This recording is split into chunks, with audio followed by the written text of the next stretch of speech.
নমস্কাৰ, মোৰ নাম ৰিংকু তালুকদাৰ। মই আজি ক'বলৈ ওলাইছোঁ এলিজাবেথ কলেবাউন গগৈ তেখেতৰ বিষয়ে অসমৰ মুখ্যমন্ত্ৰীয়ে কৈছিলে পাছপোৰ্ট নাই আৰু পাকিস্তানৰ লগত সম্পৰ্ক আছে।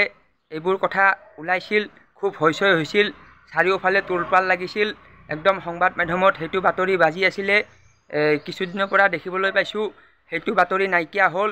তো সেই বাতৰিটো কি হ'ল একো স্পষ্ট নহ'ল। তো ৰাইজে এতিয়া দুধুৰ মুধুৰত আছে, ৰাইজে ভয় খাই আছে, ৰাইজে এতিয়া ভাবি আছে আমাৰ দেশ ভাৰতবৰ্ষৰ মানে নিৰাপত্তাজনিত কথা আছে, বহুত ভয়ত আছে ৰাইজ। তো সেইকাৰণে মুখ্যমন্ত্ৰীক মই আহ্বান জনাম যে বিষয়টো স্পষ্ট কৰক, কি হৈছে কি নাই হোৱা, পাছপোৰ্ট নোহোৱাকৈ কেনেকৈ থাকে আৰু পাকিস্তানৰ লগত কেনেকৈ লিংক হয় কি হয় একো বুজি নাপালোঁ। তো এই বিষয়টো সম্পূৰ্ণ মানে এটা স্পষ্ট ছবি জনাব লাগে। এতিয়ালৈকে কোনো একো জানিব পৰা নাই, ময়ো একো জানিব পৰা নাই। যদি পাছপোৰ্ট নাথাকে তেতিয়াতো দিগদাৰী হয়। তো এইকাৰণে মই যিখিনি জানিব পাৰিছোঁ, ব্ৰিটিছ পাছপোৰ্ট থাকিলে ভাৰতত থাকিব পাৰে। এইটো মই ভিডিঅ' চাই পালোঁ, বিভিন্ন ভিডিঅ'বোৰ আহিছে। তাৰপিছত পাকিস্তানৰ লগত সম্পৰ্ক কৰিব পাৰে, তো এনেকুৱা কথাও আহিছে। তেনেহ'লে সমস্যাটো ক'ত? যদি ব্ৰিটিছ পাছপোৰ্ট থাকিলে থাকিবই পাৰে, পাকিস্তানৰ লগত সম্পৰ্ক কৰিবই পাৰে, তেনেহ'লে সমস্যা একো নাই। তেনেহ'লে সমস্যা যদি একো নাই, হৈচৈ কিয় কৰিলে? এইটো প্ৰশ্ন মোৰ মনলৈ আহিছে।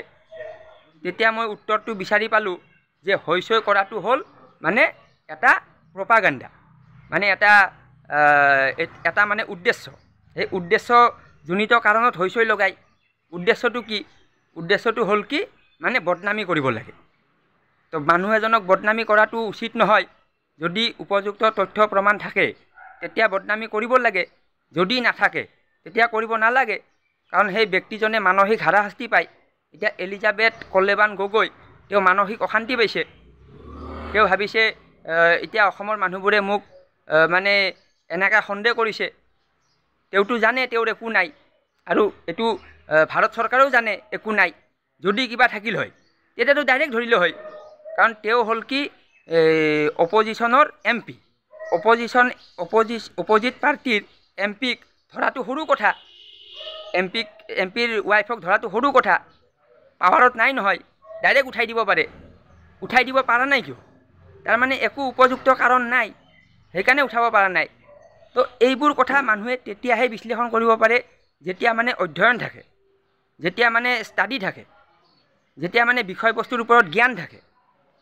সাধাৰণ ৰাইজৰ ইমানখিনি মানে বুজি নাপায়, বাতৰি বাজি যায় একদম মানে পাকিস্তানৰ লিংক আছে, একদম মানে আমাৰ দেশখন মানে উৰি যাব। আৰে ভাই, ইমান সহজ নেকি? আমাৰ দেশত কিমান সংস্থা আছে?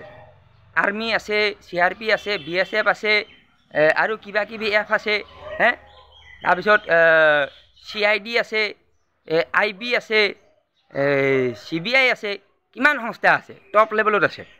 এইবিলাক অফিচাৰবিলাক লাখ লাখ টকা দৰমহা পায়। তো তেওঁলোকে এনে দৰমহা বহি আছে নেকি? তেওঁলোকে এইবিলাক চাই আছে ক'ত কি হৈ আছে।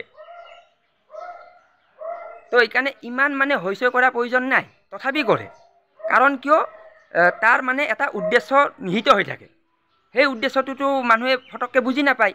মই বুজি পালোঁ, মই সেইকাৰণে ৰাইজক জনালোঁ। ঠিক আছে, ধন্যবাদ।